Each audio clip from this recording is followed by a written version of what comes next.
Let me ask you something. What's the worst punishment you can imagine for breaking a promise? Maybe losing someone's trust, right? Wrong.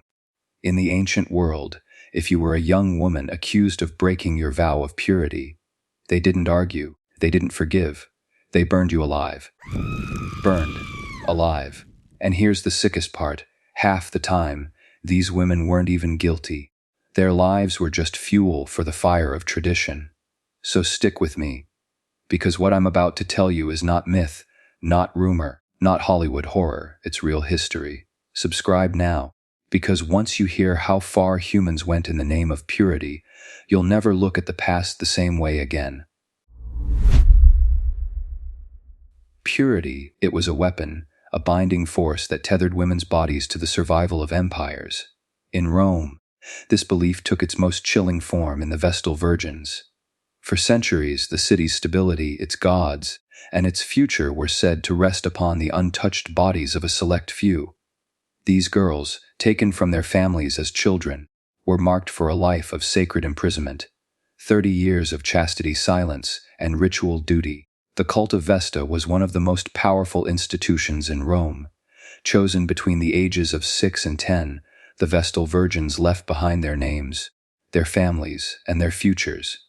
They became state property, sworn to preserve the eternal flame that symbolized Rome's unbroken destiny. Their reward was privilege, a home in the forum, seats of honor at games, the respect of senators and generals. But this honor carried a shadow. If the flame went out, or if suspicion of impurity arose, the empire trembled. Blame fell not on Rome's leaders, but on the women themselves. For purity was not simply symbolic, it was political. The untouched bodies of these women were said to protect Rome from chaos. Their chastity was thought to guarantee victory in war, prosperity in trade, and favor from the gods. In this system, a woman's body was no longer her own. It was a vessel of the state, her private life transformed into public survival. The rules were absolute. For 30 years, a Vestal was forbidden from marriage, motherhood, or intimacy of any kind. To break this vow was to endanger Rome itself, and the punishment was not execution in the ordinary sense. It was ritualized horror, designed not just to kill, but to erase. When a Vestal Virgin was accused of impurity, her fate was sealed long before a trial. Rome could not allow her blood to be spilled. Shedding it would itself defile the city. So the punishment was crafted with chilling precision. She would be led in silence through the forum. The crowd gathered not in anger, but in solemn awe, as if attending a sacrifice. She would be dressed as a bride, adorned for a marriage she would never know. A litter carried her body, concealed from view, to a chamber dug deep beneath the earth. Inside awaited a couch, oil, a lamp, and a small measure of food and water, the barest pretense of life. There, still veiled, she was lowered into darkness. The chamber was sealed. No cries could escape. No priest could intervene. The city could tell itself she had not been killed, only placed where life could no longer exist. She would linger, alone, until thirst, hunger, or suffocation ended her life. This was purity turned into horror. A vow meant to honor the gods became a weapon of control. A girl of 6, chosen without consent, grew into a woman whose entire existence was bound to a standard no human could safely maintain. The mere suspicion of a broken vow was enough to destroy her. A smile too warm, a glance too long, an enemy's whisper. Any could condemn her to the earth. History records the terror. In 110 BC, the Vestal Virgin Aemilia was accused of impurity. 2 others, Licinia and Marcia, were swept up with her. Though one man confessed to relations with them, many believed it was a political purge, a way to punish powerful families under the guise of protecting the gods. It did not matter. The rituals proceeded. The women were buried alive. Their names became warnings, not memories. The cruelty of this system lay not only in its punishments, but in its illusion of honor. Vestals were praised as Rome's daughters, celebrated as symbols of purity. They alone among women held power, the right to free slaves, to influence politics, to be revered. Yet beneath this honor was suffocation. Their power was conditional, fragile, and always under suspicion. They were both sacred and disposable. Rome was not unique. Across civilizations, purity has been a cage disguised as virtue. Women's bodies have been burdened with the weight of nations, their choices stripped away in the name of gods, kings, and empires. What set Rome apart was the ritualized silence of its punishment. No spectacle of blood, no screams of fire, only the soundless horror of a sealed chamber. The cult of purity promised immortality for the empire, but it delivered only death for the women who faltered. The eternal flame they tended was meant to outlast them, but their own lives were extinguished with calculated indifference. From the earliest civilizations, fire carried dual meaning. It warmed and nourished, yet it also punished and destroyed. Across ancient cultures, flame was seen not simply as an element, but as a force of divine judgment. To be burned alive was not a matter of cruelty alone. It was ceremony, designed to purify dishonor, erase sin, and warn the living never to follow in the footsteps of the condemned. In Mesopotamia, the earliest codified laws reveal this view. The Code of Hammurabi, written nearly 4,000 years ago, prescribed fire as punishment for certain crimes. A priestess who betrayed her vows, a daughter guilty of incest, a woman accused of grave dishonor. Their bodies were not merely executed, they were given to fire. Burning symbolized that their sin was too deep to leave behind a body, too shameful to allow burial among ancestors. What was left behind was ash, scattered and nameless, denied all rites of mourning. The Greeks too associated fire with purification. In certain cults, sacred flames were carried from temple to temple as signs of divine presence. Yet when oaths were broken, fire became the weapon of gods betrayed. Those accused of sacrilege, or women condemned for impurity, could be cast into flames. The act was never framed as cruelty, it was framed as necessary cleansing. The victim's body became fuel for divine retribution, consumed until no trace of dishonor remained. Rome inherited these practices, codifying them into law and ritual.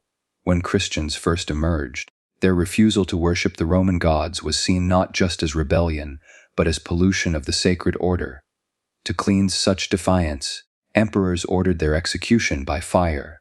The condemned were tied to posts, oil poured over their bodies, and flames lit beneath their feet. For the crowds who watched, it was both entertainment and instruction. To resist the empire's gods was to be annihilated by fire, body and soul reduced to nothing but smoke. Even within sacred orders, fire was the chosen sentence. Vestal virgins accused of breaking their vows were not always buried alive. In some instances, tradition demanded they be burned, their bodies transformed into ash as if the fire itself could erase impurity. The act was described in the language of purification, yet in reality, it was annihilation disguised as ritual. The use of fire as judgment extended far beyond Rome. In India, texts from antiquity speak of fire as both witness and destroyer. Marriages were sealed before sacred flames, yet betrayal of vows could be punished by burning. The same element that sanctified a union could consume the one who broke it. Fire was a living judge, present in rites of joy and in executions of despair.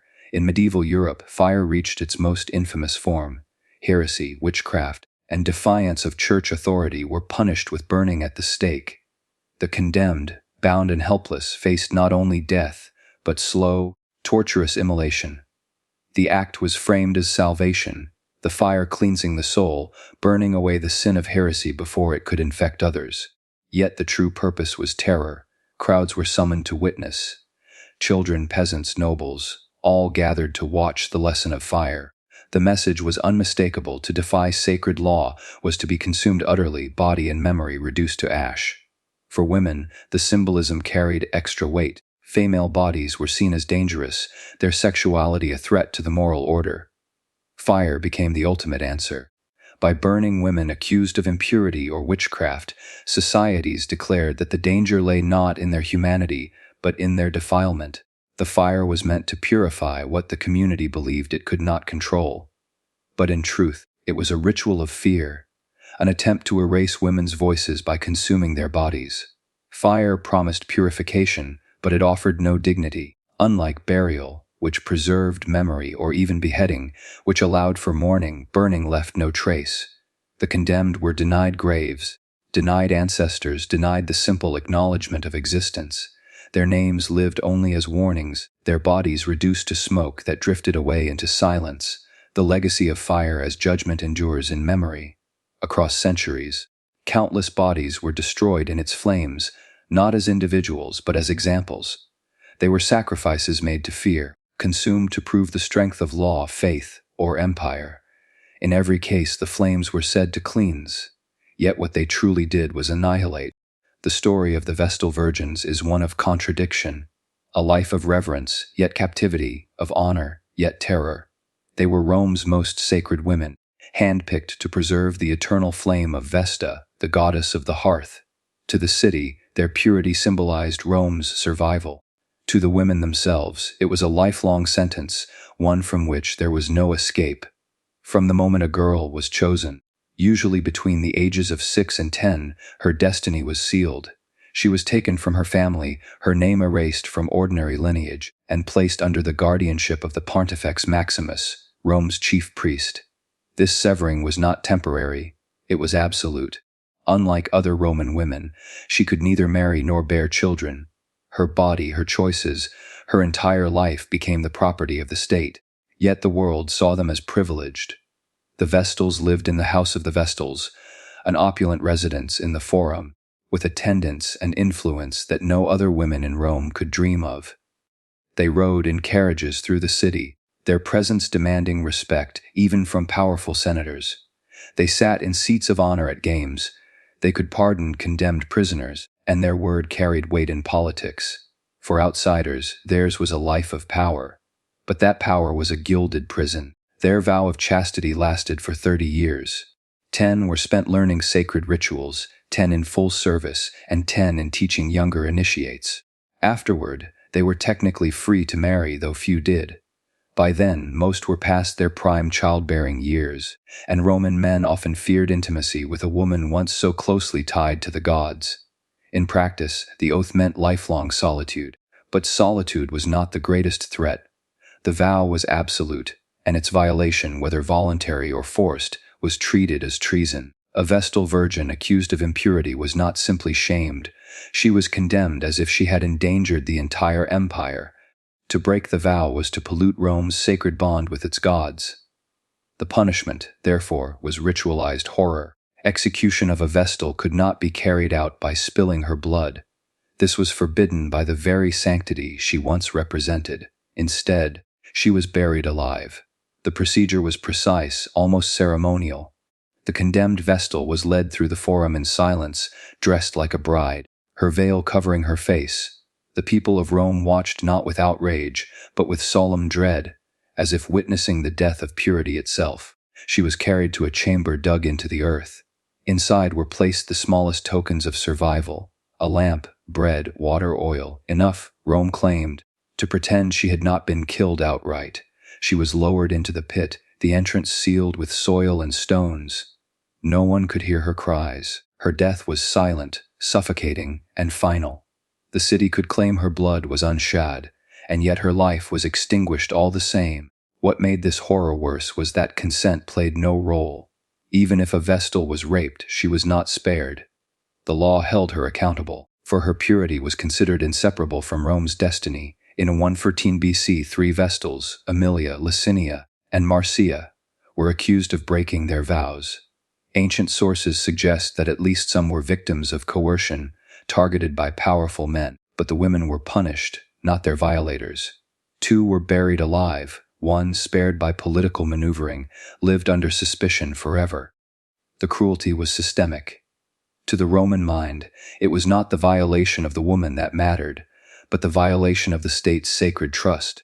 Her body was a vessel, and once it was seen as corrupted, it had to be destroyed. Even when men were condemned for relations with Vestals, their punishment was swift and bloody.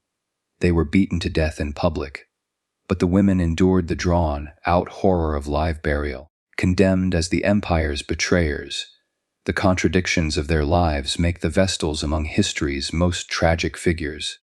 They were celebrated as Rome's daughters, entrusted with powers no other women possessed. Their very presence in rituals was said to guarantee Rome's protection, their prayers believed to hold divine weight. Yet behind this veneer of honor lay oppression. Their every action was scrutinized, their humanity erased. their fates determined by a vow they had never chosen. Even their supposed privileges carried weight. They were exempt from their father's authority, free from forced marriage, and granted political influence, rights unheard of for Roman women. Yet these freedoms existed only within the iron cage of purity. They were free so long as they were untouched, powerful so long as they remained silent, revered until they stumbled. The Vestals stand as haunting reminders of how purity has been weaponized throughout history. Their bodies were not their own. They were symbols manipulated for political stability and cultural fear. A young girl, chosen for the flame, was never simply a child. She was Rome itself, and when she fell, Rome buried her alive. Among the cruelties of Rome, none was more haunting than the punishment reserved for the Vestal Virgins who broke their vow of chastity. To spill their blood would pollute the city. To kill them openly would desecrate the sanctity they once embodied. And so Rome crafted a punishment that was both legal fiction and ritual annihilation, live burial. The Romans prided themselves on order, ritual, and respect for divine law. When a Vestal was accused of impurity, her fate was determined not simply by courts, but by priests. The Pontifex Maximus, the high priest, acted as judge. If she was condemned, the city performed a macabre ceremony, one that pretended mercy while delivering suffocating death. The burial began with silence. The condemned Vestal, her body draped in ceremonial clothing, was carried through the forum on a covered litter. She was dressed not as a prisoner, but as a bride, veiled and adorned. Yet this was no wedding procession. It was a funeral march carried out in daylight, witnessed by citizens who stood in solemn awe. The people knew that Rome's survival demanded purity, and that her violation threatened divine wrath. They did not cheer, they did not jeer, they watched, as if part of a sacred sacrifice. The procession ended at a site just beyond the city walls. There, an underground chamber had been prepared, small, sealed, and final. Within the chamber were placed the barest necessities: a couch oil for a lamp, a little water, and a few scraps of food. These were not gifts of comfort, but legal fictions. By giving her the means of survival, the Romans claimed they were not executing her. They were leaving her to the will of the gods. If she lived, it was divine mercy. If she died, it was divine judgment. The truth, of course, was suffocation. Once she descended into the pit, the entrance was sealed with earth and stone. Darkness closed in, and the air grew thin. Alone in silence, she awaited death, her body unshed of blood, yet consumed by Rome's demand for purity. This punishment was not rare fiction. It was recorded with chilling detail. In 483 BC, the Vestal Virgin Appia was buried alive after being accused of impurity. Centuries later, in 114 BC, 3 Vestals, Aemilia, Licinia, and Marcia, met the same fate, their lives crushed beneath political and religious condemnation. Whether they were guilty or victims of false accusation mattered little. Their fate was the same: darkness, suffocation, silence. What made this punishment especially cruel was its hypocrisy. The Romans believed themselves merciful for avoiding bloodshed. They told themselves that they were not executioners, that they simply withdrew life and let the gods decide. But in truth, it was ritualized murder, masked by ceremony. A woman's body was made sacred when untouched, and disposable once defiled. Even worse, consent or violation carried no distinction. A Vestal who was raped bore the same guilt as one who willingly broke her vow. In the Roman view, purity was not about choice, but about symbolism. Her body was Rome's vessel. If it was violated, the vessel was broken. Whether she resisted, whether she suffered, whether she was innocent, none of it mattered. The law demanded burial. To the people of Rome, this act was not cruelty for cruelty's sake. It was necessity. If a Vestal failed, Rome's pact with the gods was in danger. To let her live was to risk famine, war, or disaster. And so the burial became a ritual of protection, a grim offering to preserve the city's future. But beneath this logic lay terror. Every Vestal knew that her life balanced on suspicion. A glance, a rumor, an enemy's whisper, and he could condemn her. Once accused, the path was nearly impossible to escape. Rome valued her purity more than her humanity, and once that purity was questioned, her humanity ceased to matter. The burial of Vestals reveals the darkest side of Rome's obsession with order. To preserve its ideals, The empire was willing to entomb its daughters alive. To honor its gods, it suffocated its women in silence. To maintain purity, it embraced ritualized horror. For the condemned, there was no grave, no mourners, no rites. Her body was swallowed by earth, her memory reduced to a warning. Above, life continued. The eternal flame still burned in Vesta's temple. Rome still thrived, but beneath the soil, in darkness, a woman gasped her last breaths, her life extinguished not by blood, but by silence. The medieval world inherited Rome's obsession with purity, but it reshaped it into something even more terrifying. By the Middle Ages, purity was no longer simply symbolic. It was enforced through interrogation, humiliation, and torture. Women's bodies became battlegrounds, where chastity was tested not by ritual, but by cruelty. The Church proclaimed itself the guardian of morality. To maintain order, it demanded obedience, especially from women whose sexuality was framed as dangerous and corrupting. Accusations of fornication, adultery, or witchcraft placed women in a perilous position. It was not enough to condemn them. Their purity had to be proved or destroyed, and so arose the Inquisition of Flesh, a series of brutal trials where the body itself was the evidence. One of the most infamous was the ordeal by water. Women accused of impurity or witchcraft were bound and thrown into rivers or lakes. The logic was inverted. If they drowned, they were innocent. If they floated, they were guilty.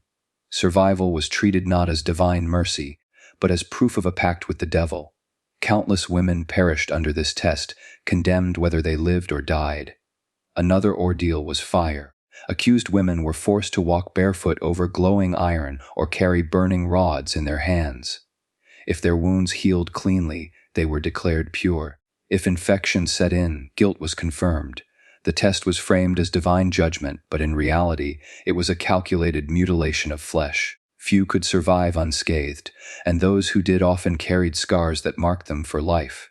Humiliation was as central as pain. Women accused of immorality were sometimes stripped naked in public squares, their bodies exposed before neighbors and strangers alike. They were paraded through streets, whipped or branded, as if their shame were a lesson for others. For accusations of adultery, noses or ears could be cut away, leaving permanent disfigurement. Purity was demanded, yet even the suspicion of its loss was punished with mutilation that removed all dignity. Witchcraft trials carried this cruelty to extremes. The medieval mind linked women's bodies to demonic corruption, and purity became impossible to prove. Women were searched for the devil's mark, moles, scars, or birthmarks believed to show a pact with Satan. Examinations were invasive and degrading, performed in front of men who claimed authority over their bodies. If no mark was found, torture was often applied until confession was extracted. The body was broken until it betrayed itself. Virginity, too, was weaponized. Nuns accused of breaking vows were forced into examinations meant to prove their chastity. Midwives and matrons were summoned to inspect their bodies, searching for signs of defilement. Even the act of accusation was a violation, turning sacred vows into instruments of shame. A woman's body became a text to be read, interpreted, and condemned by others. The cruelty was not random, it was systematic. These trials served as warnings, public rituals of fear. Crowds gathered to witness women thrown into rivers, burned at stakes, or branded in marketplaces. The suffering was spectacle, designed to preserve control. Just as Rome's Vestals had been sacrificed to protect the empire, medieval women were tormented to preserve the Church's moral authority. The results were devastating. Thousands of women were executed, mutilated, or left permanently scarred. Entire communities learned to associate womanhood with danger, sexuality with corruption, and purity with unattainable perfection. The trials did not cleanse societies of sin, they instilled terror in every household, every marriage, every convent. The Inquisition of Flesh reveals the darkest irony of the medieval obsession with purity. The very institutions that claimed to protect women's souls destroyed their bodies. The tests of fire, water, and blade were never fair trials. They were instruments of annihilation, disguised as rituals of justice. For the women subjected to them, there was no victory. Drowning proved innocence only at the cost of life. Burns and scars proved devotion only through mutilation. Silence proved obedience only through humiliation. Purity was not preserved, it was shattered, torn from the flesh, and displayed as a warning. The medieval obsession with purity and sin produced trials that were as cruel as they were irrational. Among the most infamous was the ordeal by water, a ritual that claimed to reveal truth but instead guaranteed suffering. It was used against women accused of witchcraft, adultery, or dishonor, and it left behind a legacy of terror that stretched across centuries. The belief rested on a symbolic logic: water, considered the purest of elements, would reject the guilty and accept the innocent. A body that sank was seen as embraced by purity, cleansed of accusation. A body that floated was believed to be repelled, marked as guilty. The interpretation was deadly in either case. To sink was to die of drowning, with innocence recognized only in death. To float was to live briefly, only to face torture, burning, or execution. There were variations of the ritual. Sometimes the accused was bound hand and foot, making drowning almost inevitable. At other times, she was left unbound, her movements read as signs of divine favor or rejection. The method did not matter. The outcome was predetermined. The ordeal was not a search for truth, but a spectacle of control. Women were the most frequent victims. In a society that already viewed them as spiritually fragile and morally suspect, accusations of witchcraft or impurity spread quickly. A midwife whose patient died, a widow living alone, a wife who resisted her husband. All could be labeled as dangerous, their bodies cast into water as proof of guilt or innocence. The test was framed as divine judgment, but it was really communal fear disguised as faith. Historical records reveal the brutality. In the late Middle Ages, villages across Germany, France, and England used the ordeal by water to settle accusations of sorcery. The accused were dragged to rivers or ponds, surrounded by neighbors and officials. Priests sometimes blessed the waters, invoking God as witness. Ropes were tied, knots secured, and the woman was thrown in. As she sank, the crowd waited. If her body did not resurface, she was declared innocent, and yet she was dead, denied the chance to live free of accusation. If she floated, shouts of guilt rose, and she was pulled from the water only to face fire. Accounts of these ordeals carry a chilling sameness. In 1624, in the German town of Fulda, women accused of witchcraft were bound and thrown into ponds. Some drowned quickly, others floated and were burned. The record states simply that justice was done. In truth, justice was impossible. The test ensured that every outcome ended in death or mutilation. What made the ordeal even more horrific was its pretense of fairness. Authorities claimed the ritual gave the accused a chance to prove innocence before God. But the logic was a trap. Survival meant guilt. Death meant vindication. Women were placed in situations where their humanity was erased, their lives reduced to symbols in a ritual of fear. The ordeal also served as spectacle. Communities gathered to watch, treating the drowning as a moral lesson. Children, parents, and neighbors stood on riverbanks as women gasped, struggled, or sank beneath the surface. Their terror was not private. It was communal, turned into ritual performance to reinforce obedience. Men, too, were sometimes subjected to the ordeal, especially in witchcraft trials, but women bore its weight disproportionately. The link between femininity and impurity, sexuality and danger, made them frequent targets. Their bodies became tools for public reassurance. By punishing the accused, the community convinced itself it was safe from evil. The cruelty of the ordeal by water lay not only in its physical suffering, but in its erasure of humanity. A woman's voice did not matter. Her testimony was ignored. Her body became the sole evidence, and the water, an unfeeling element, became judge. No matter the outcome, she was condemned. The practice eventually fell into disrepute, but only after centuries of blood and water. By the 17th century, skepticism began to grow. Scholars and legal reformers pointed out the absurdity of the logic. Some judges ruled the ordeal unlawful, recognizing it as superstition rather than justice. But for thousands who had already perished, the change came too late. The ordeal by water reflects the darkest union of faith and fear. It reveals how communities, desperate for control, sacrificed individuals to maintain illusions of order. The river that gave life to villages became a place of death for women accused of impurity. The water that symbolized cleansing became an instrument of suffocation. In the end, the ordeal was never about truth. It was about power, the power of institutions to decide who lived and who died, the power of fear to silence resistance, the power of ritual to disguise cruelty as judgment. The water did not cleanse, it consumed, and the women who faced it left no defense, no appeal, only silence beneath the surface. Across the span of empires, virginity became more than a private state of being. It was transformed into a public commodity, measured not by truth but by perception, and guarded not by love but by law and ritual. The untouched body of a woman was bound to the reputation of her family, the legitimacy of her husband, and the stability of kingdoms.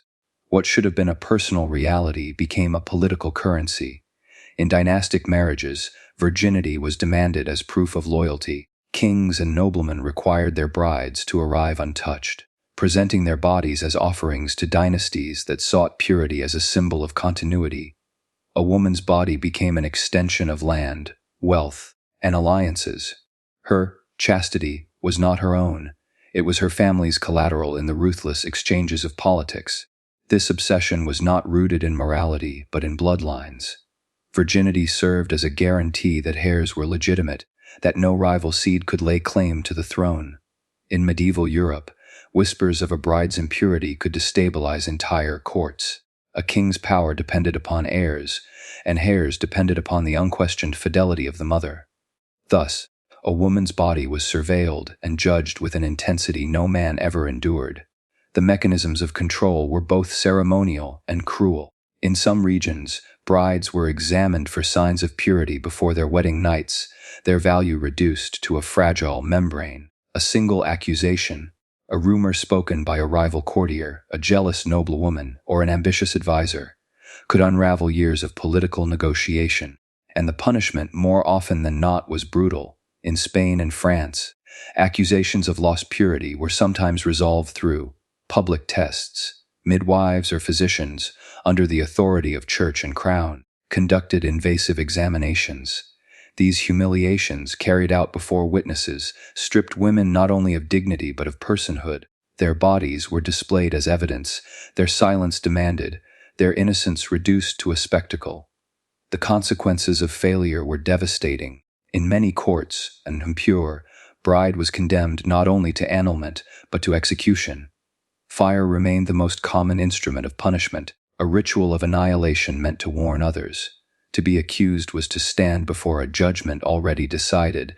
Either she was consumed in flames, or her family fell into disgrace. Sometimes both. Even queens were not spared. In the 15th and 16th centuries, political rivals often weaponized accusations of impurity against royal women. Catherine Howard, the fifth wife of Henry III of England, was executed after charges of premarital relations and adultery. Though her case involved more than a question of virginity, the shadow of chastity hung over her trial. She was paraded as an example, a queen reduced to a body judged unworthy, a life extinguished to preserve the illusion of royal purity. Beyond Europe, similar patterns endured. In many empires, untouched brides symbolized not only family honor but the state's sacred legitimacy. In ancient and medieval India, a bride's chastity was interwoven with notions of divine order. Accusations of impurity could strip entire dynasties of perceived legitimacy, provoking rebellions or invasions. In the Ottoman Empire, sultans demanded virgins for their harems as both personal possessions and political assurances. Every woman admitted became a tool in the machinery of power, her body evidence of loyalty, her chastity currency for empire. The cruelty of this obsession lay in its hypocrisy. Men, even kings, were permitted infidelities without consequence. Their purity was never demanded, their bodies never scrutinized. Yet women carried the crushing weight of dynasties upon their shoulders, condemned to live or die by an impossible standard. The most haunting truth is that virginity, as enforced by these cultures, was not about women at all. It was about men. It was about fathers ensuring their daughters' marriages secured alliances. It was about husbands guaranteeing their heirs bore no trace of another man. It was about kings silencing rivals and empires projecting strength. Women were merely the vessels through which this brutal economy of purity was transacted, and when those women were accused, whether guilty or innocent, the fire awaited. Their bodies became ash, their names erased, while men wrote laws and histories that framed their deaths as justice. The flames consumed not just flesh, but the possibility of autonomy, reducing women to symbols of dynastic stability and political fear. Virginity, stripped of humanity, became a weapon of betrayal. It divided families, toppled queens, and burned countless nameless women alive. It was never about morality. It was power expressed through the control of flesh. Public executions in the ancient and medieval world were more than punishments. They were staged rituals of control. Death, when imposed by authority, was rarely private. Instead, it became a carefully constructed theater of suffering, meant to terrify, to discipline, and to remind all who watched that the body was not their own. It belonged to the state, the church, or the crown. Among the most haunting spectacles were the executions of women condemned for impurity, adultery, or witchcraft. Fire was the chosen instrument, not because it was merciful, but because it was visible, dramatic, and irreversible. Flames destroyed the body beyond recognition, erasing all dignity, leaving behind only ash and smoke that rose into the sky as a symbol of purification. To the crowd, that smoke was meant to signify justice. To the condemned, it was the last air they would ever breathe. The act of execution was a performance in every sense.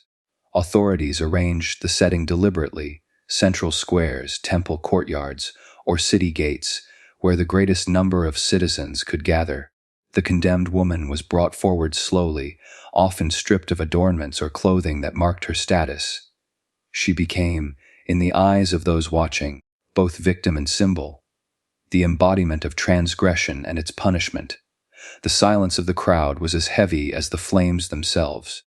They came not always out of cruelty, but out of duty, compelled to witness what the law demanded. To turn away was to risk being accused of disloyalty, even sympathy for the accused. Attendance was part of the ritual, witnessing was itself a form of obedience. Each gasp, each murmur, each tear was swallowed under the weight of power pressing down from pulpit or throne. In many cultures, the executioner was not hidden but elevated, his presence a reminder of the machinery of law.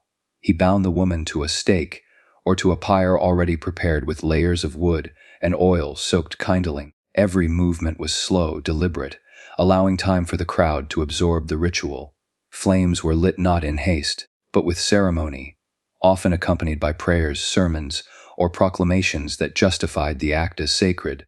The killing became a lesson woven into faith and law. As the fire grew, the woman's cries merged with the roar of the crowd's silence. Witnesses did not intervene, for intervention meant treason. Some prayed, others wept quietly, but most remained fixed in grim stillness, bound by the weight of ritual. The execution was not entertainment in the modern sense. It was not laughter or cheers that filled the air, but a solemn awe, a recognition that divine or royal judgment had fallen. For rulers, this spectacle carried power beyond the single death. Each execution reinforced the invisible chains binding society together. The lesson was clear: purity was not just a private virtue, but a public obligation. A single woman's fall from grace could threaten the entire structure of the community, and her suffering was made an example for others. Fire consumed her body, but her death was meant to consume the doubts and fears of those who watched. Yet behind the ritual of justice was a deeper cruelty, the erasure of humanity. These women were not executed for crimes of violence or rebellion, but for accusations that often could not be disproved. A whispered rumor, a failed marriage alliance, a rival's jealousy, all could lead to the pyre. The crowd, in watching, became complicit, their silence cementing the transformation of human suffering into sacred spectacle. For centuries, this theater of pain repeated across cultures and kingdoms. It endured because it was effective. The fear it inspired outlived the flames, passed down through generations as warning and memory. Daughters learned the cost of disobedience. Sons learned the reach of authority. Communities carried in their hearts the smell of smoke and the echoes of screams long after the ashes had scattered. The execution did not end with death. It lived on in the minds of the people, in whispered stories retold in hushed voices, in the unmarked graves where bones and ash were buried. The spectacle was designed not only to end a life, but to shape behavior, ensuring obedience through terror that could never be forgotten. In the harsh light of history, the demand for purity often became its own form of corruption. For while rulers and priests claimed to defend sacred ideals, many of the women condemned to fire were not guilty of impurity at all. They were victims of crimes committed against them, victims of coercion, manipulation, or deliberate falsehoods. Yet in a world where appearances mattered more than truth, their suffering was twisted into evidence of guilt. The fires that consumed them did not purify society, they concealed its deepest hypocrisy. Rape, a violence already devastating, carried consequences far beyond the act itself. In many ancient cultures, the purity of a woman was tied directly to family honor, to inheritance, and to the stability of empire. When that purity was stolen, the crime was not seen as an atrocity against the woman, but as an insult to the community that owned her. And so, instead of punishing the aggressor, societies often punished the victim. The woman became a symbol of shame, a body marked forever by violation, and the solution was fire. The pattern is repeated across cultures. A young Vestal Virgin in Rome, accused of impurity after being raped, was buried alive, her attacker shielded by political allies. In medieval villages, women targeted by powerful men who later denied them, found themselves accused of witchcraft, their cries of resistance twisted into confessions. Even in the grand courts of empires, queens and concubines were condemned when rivals whispered accusations of betrayal. Their fates sealed not by evidence but by politics. The cruelty was universal. Those most harmed were the first to be sacrificed. What made this tragedy worse was its deliberate blindness. Everyone knew that many accusations were false. Everyone knew that coercion and force were common. Yet to acknowledge these truths would unravel the very system built upon purity. If rulers admitted that innocence could be stolen, then their control, their sacred laws, their divine authority would be weakened. Instead, it was easier to uphold the illusion, easier to burn the victim and preserve the myth of untouchable virtue. The spectacle of these deaths carried a bitter irony. The crowds who gathered to watch believed they were witnessing justice, when in fact they were watching a second violation. First, the body was taken by force. Then, it was consumed by flame. Each scream rising from the pyre was not only the voice of one woman, but an echo of the countless silenced by fear, unable to tell their stories. To look upon those fires is to see the very structure of power, preserving its own image at the cost of its most vulnerable. False accusation was another weapon wielded with devastating efficiency. A rival jealous of inheritance could whisper impurity into a ruler's ear. A spurned lover, seeking revenge, could brand a woman unfaithful. Entire communities, gripped by superstition or political tension, could channel their anger into a single body, declaring her impure to protect themselves. Fire became the convenient end to disputes that could not otherwise be settled. Truth mattered little, survival demanded that someone burn.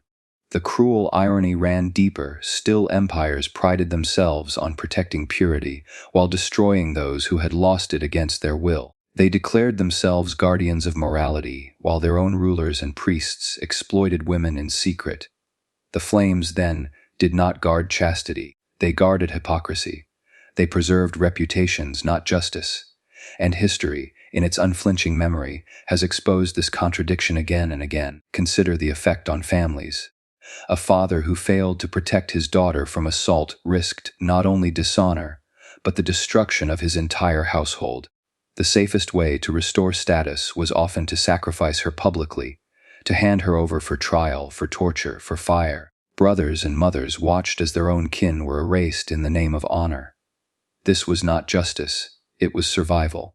A system so cruel that even love bent beneath its weight, forcing families to choose obedience over compassion. The emotional toll cannot be overstated. For the condemned, the greatest wound was not the fire itself, but the betrayal. They had already been robbed of dignity by the crime committed against them, and now they were abandoned by the very community meant to defend them. Their voices were drowned in silence, their truth erased by ritual. The pyre was not only their death, but the erasure of their story. And yet, history does not forget. In the records of courts, in fragments of testimony, in the whispers carried through generations, their voices persist. We know now that many were innocent, their only crime being vulnerable in a world where vulnerability was fatal. Their deaths are not lessons in purity, but warnings of the cruelty that arises when honor is valued above humanity. Empires may have believed they preserved their reputations through such spectacles, but in the end, they preserved their shame. For centuries later, we see them not as defenders of morality, but as destroyers of victims. The memory of those fires burns not as proof of virtue, but as proof of hypocrisy. The flames of purity trials did not belong to one empire alone. From Europe to Asia, from the Americas to the Middle East, the same cruel logic reigned. A woman's body was never her own. Her chastity was her value, her virginity a bargaining chip, and her slightest deviation, whether real or imagined, was grounds for annihilation. What Rome perfected in silent tombs and fiery pyres, other civilizations mirrored in their own rituals of sanctioned cruelty. In ancient India, the practice of sati revealed the same brutal obsession. A widow, stripped of protection after her husband's death, was expected to join him on his funeral pyre. To refuse was shame. To comply was called honor.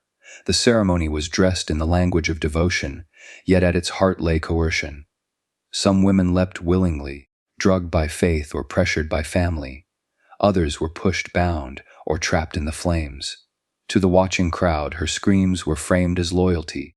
In truth, they were a final protest against a system that reduced her existence to the purity of her marriage bed. Far across the world, the Aztec Empire staged its own spectacles of virgin sacrifice. Young women, chosen for their beauty and untouched status, were led to altars as living offerings to the gods.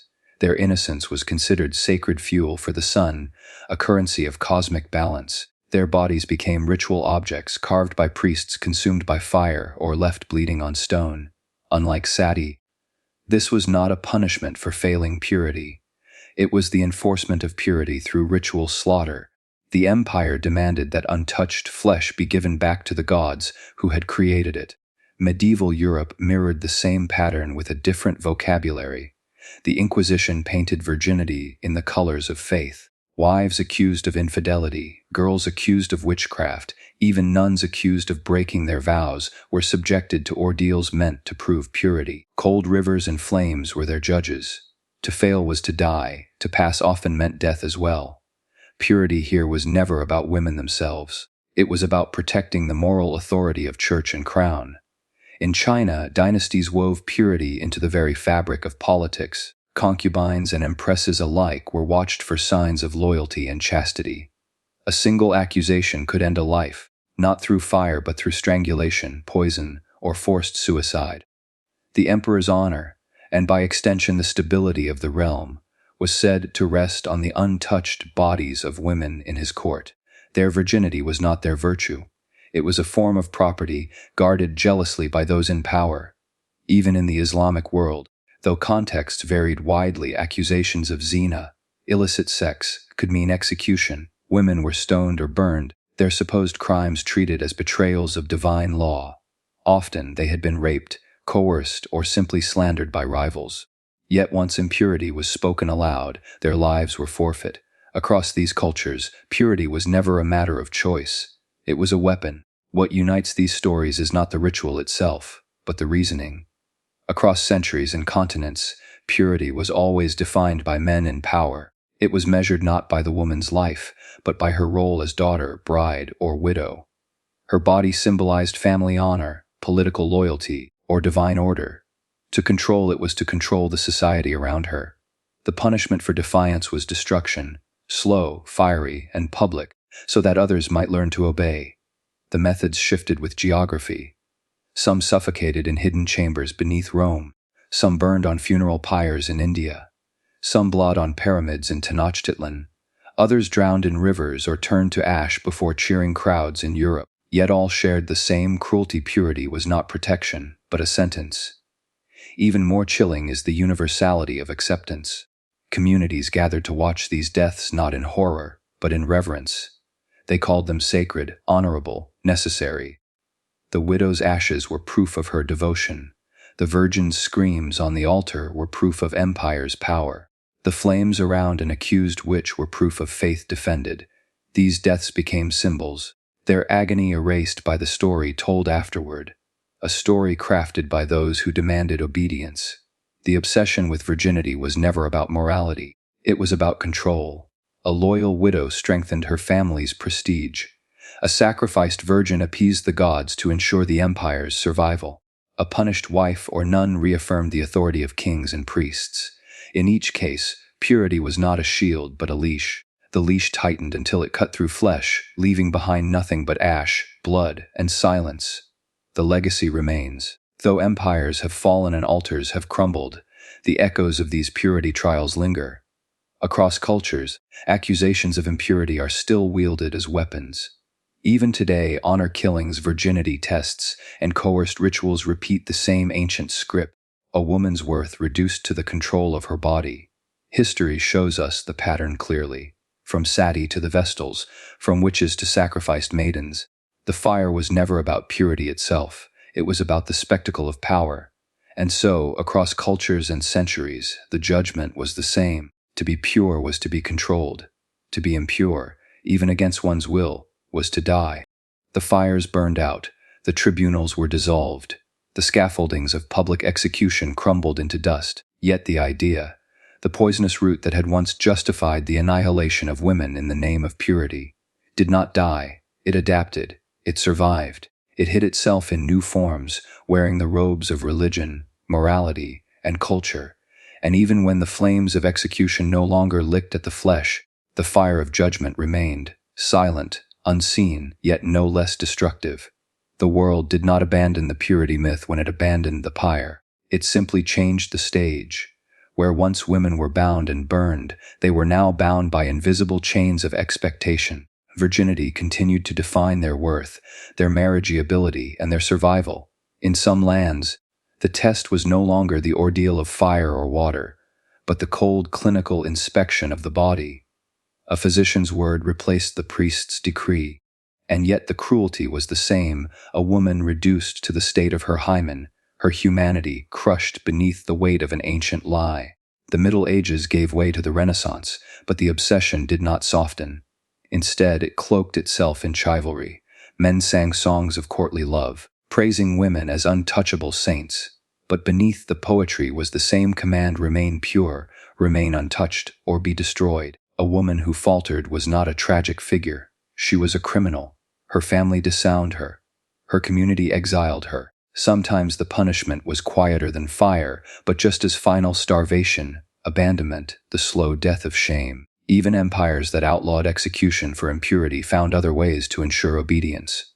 The law of honor emerged. It declared that a family's reputation was tied to the chastity of its daughters. If a girl's purity was questioned, it was not the priest or judge who carried out the sentence. It was her own kin. Brothers, fathers, and husbands became executioners. Honor killings took root not as barbaric exceptions, but as sanctioned practice. Here was the fire, reborn in the hands of those closest to her. The purity myth endured because it was useful. It was not only about controlling women, it was about preserving power. Kingdoms rose and fell on questions of lineage. A queen accused of adultery could destabilize an empire. A princess rumored to be unchaste could ruin an alliance. For rulers, purity was not morality, it was politics. And so, generation after generation, women were raised as pawns on a board that they did not control. The Enlightenment promised reason. It promised science, freedom, and progress. But even as philosophers wrote of liberty, they drew invisible lines around the bodies of women. A man's freedom was his birthright. A woman's freedom was conditional, suspended until she proved her chastity. And when the so-called age of science replaced superstition, women did not escape the scrutiny. Instead, new medical truths claimed their bodies could be measured, tested, and classified by purity. The old rituals were gone, but the humiliation remained. The industrial age changed economies, families, and cities, yet the obsession with virginity adapted. In Victorian England, women were told their chastity was their crown, a delicate jewel to guard until marriage. Schools, churches, and pamphlets warned them that desire was sin, that purity was protection, that failure was a stain that could never be erased. And when women challenged this order, When they demanded education, suffrage, or independence, society struck back with its most powerful weapon, shame. A fallen woman was unworthy of respect no matter her achievements. She could be brilliant, but if she was not pure, she was nothing. In the 20th century, the flames should have finally died. Wars shattered nations, women worked blood, and fought alongside men. And yet, even then, purity lingered. Soldiers returned to wives expected to be untouched.